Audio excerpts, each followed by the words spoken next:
భోజనం చేసి వెంటనే వచ్చేసామంట. వచ్చేసి బాగా అమ్మోడి ఇంటికి వచ్చి అమ్మోడి ఇంటి కాడ నుంచి వచ్చేసారు. బాయింటి వాళ్ళు ఇంటి ముందు ఉంటున్నారు అన్నమాట. అదే వెళ్ళలేదు, నుంచోనే ఉన్నారని అంటున్నారు.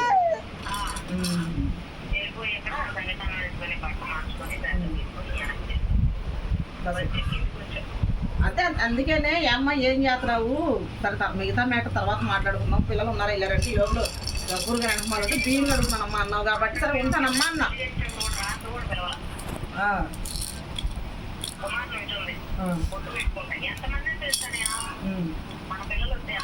అందరినీ కలిపి పెట్టాలి.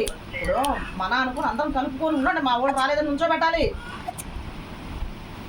మన అని లేదమ్మా ఇలా లంచులకి రెండు లంచులు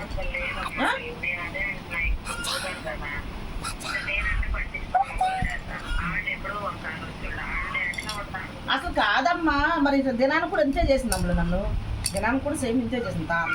నా దినానికి సేమ్. నువ్వు వెళ్ళినాక నేను కోపడి వచ్చింది. ఆ ప్రమాణం గురించి చెప్తున్నా. పిల్లలు వెళ్ళిపోయారు ఉన్నారంటే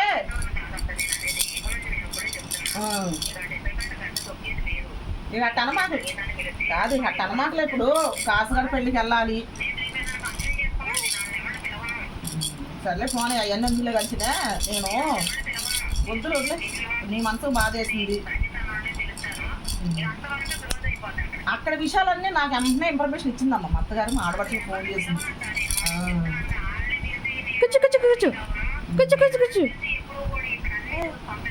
నీకెందుకు చిన్న కాదు 50 మంది వస్తే 50 మందిలో నువ్వు గ్రాండ్గా చేసి పంపిలేవేంటి? 100 అసలు ఏ లంచ్ అయినా సరే చిన్న నేను ఒకటి చెప్తాను విను. ఏ లంచ్ అయినా సరే ఇంటి ముందుకు వెళ్ళినప్పుడు పగస్తలైనా పలకరించాలి. ఆ లంచ్కి ఎంత కోపమో తెలుసా రవిగడ పెళ్ళడానికి? ఇంటి ముందు పగస్తులు అంటే ఏంటి? పగ కొట్టుకున్నారా తిట్టుకున్నారా ఆడపడుచులు అత్తలు? కాదమ్మా.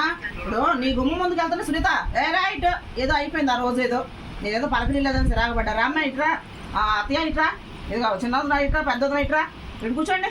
ఏ మీ బాయి మూడు మీది కదా నాది కదా మనం అందరం కూడా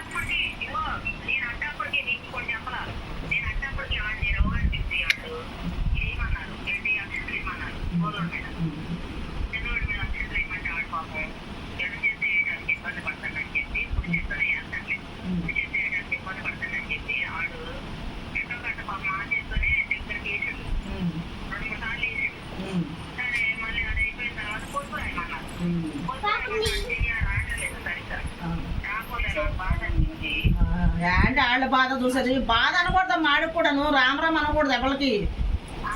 ఈ రోజులు చిచ్చి నాకు పోయిన కాడి మీద ఎప్పుడో నేను ఎంత ఇష్టపడేదాన్నో నా కాడి మీద కనీసం అక్క పెళ్ళికి రాలేదంటే అక్క మొగుడు పడాలి ఎంతో ఎంతో. అదే నీకే విలువ లేదు. నేను ఆ రోజు అందుకేగా నీకు విలువ లేదని నేను నందిని మీద పోటాడాను. నా